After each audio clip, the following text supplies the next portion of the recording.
high.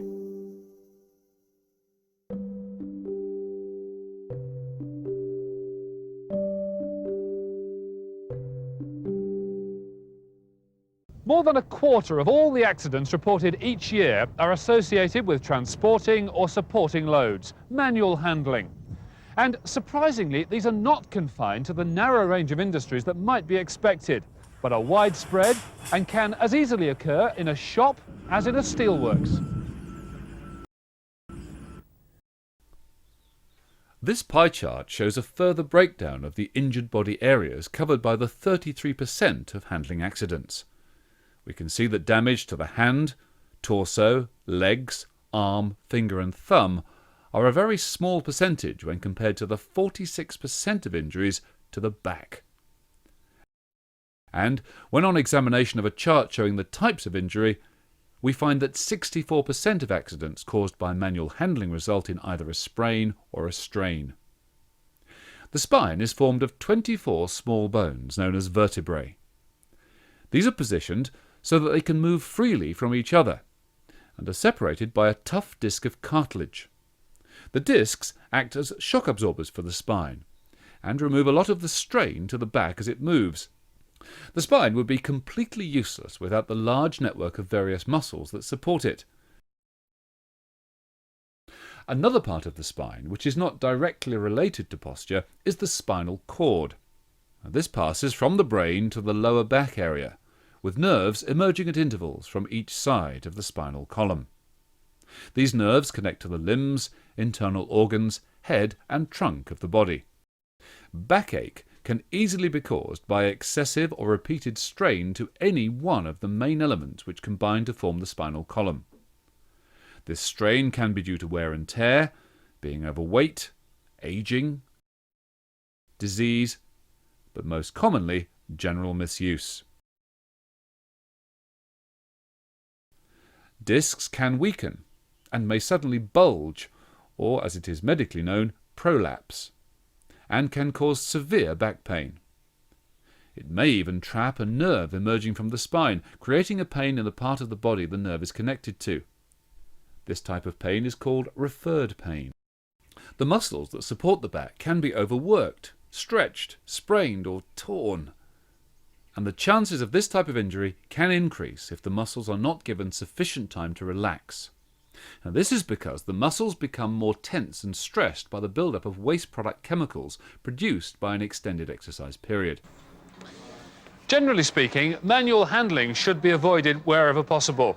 But when there is no alternative, steps must be taken to reduce the risk of injury, and so it's likely that your employer will carry out an assessment to gauge the risks involved, taking into account the weight, shape and stability of the load, the working environment, and the physical characteristics such as weight, height and strength of the individual concerned.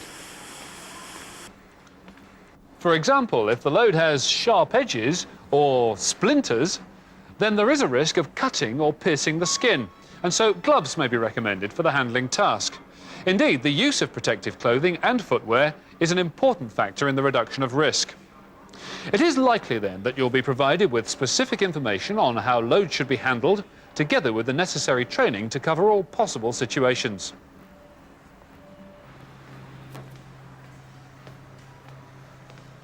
Although there is no maximum weight specified in the regulations, because weight is only one of several factors to consider, you should normally be aware of the weight of a given load. Which side is the heaviest if the load is unequally packaged? And if the contents are unstable or likely to shift, such as in some liquids. Although it's back strain that's usually associated with lifting, there are also risks from slips, trips and falls, striking against objects, cuts and trapping or damaging limbs. So therefore, planning the lift is important. Before you go to lift any load, the best thing to do is to stop and think about what's involved. This box needs to be lifted to the top of a stack, and so it's important to make sure that the stack is stable and is not above the range that the handler can comfortably reach.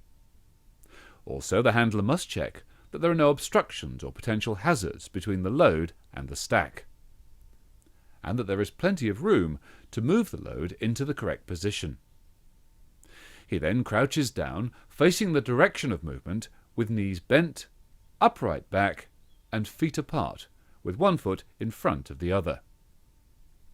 After checking directions on the box, he judges the weight of the load and takes a firm grip, with the other hand supporting the base of the load. Finally, the load is lifted whilst holding a deep breath and keeping the load close to the body. In this second example, a stereo speaker has to be lifted onto its display shelf.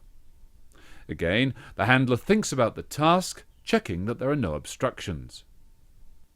He bends down close to the load, takes a good firm grip, and then lifts with his legs, keeping the load close to the body.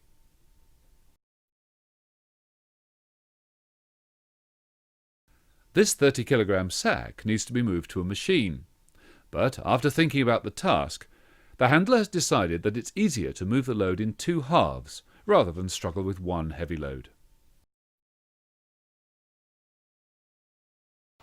What about loading a car?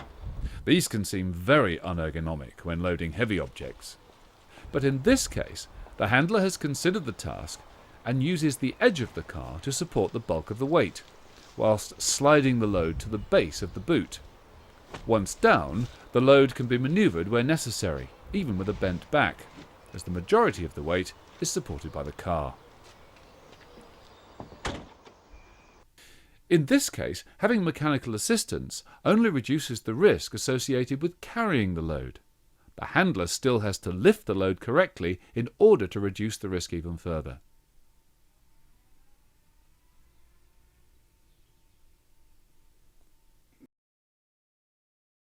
What about pushing a load? Again, all the techniques for pushing recommend that the back is kept as upright as possible, with the powerful leg muscles doing most of the work. And the same is even true with pulling a load. When team handling, make sure that someone has planned and is in charge of the operation, and that all the handlers are of broadly similar height. It should be remembered that the load which can be handled safely by the team is less than the sum of the loads that the individual members could cope with when working alone.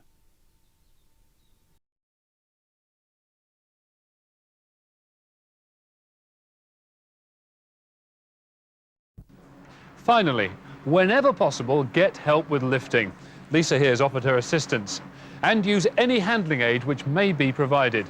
But above all, use common sense. OK, Lisa, knees bent, straight back. Great. Off you go then.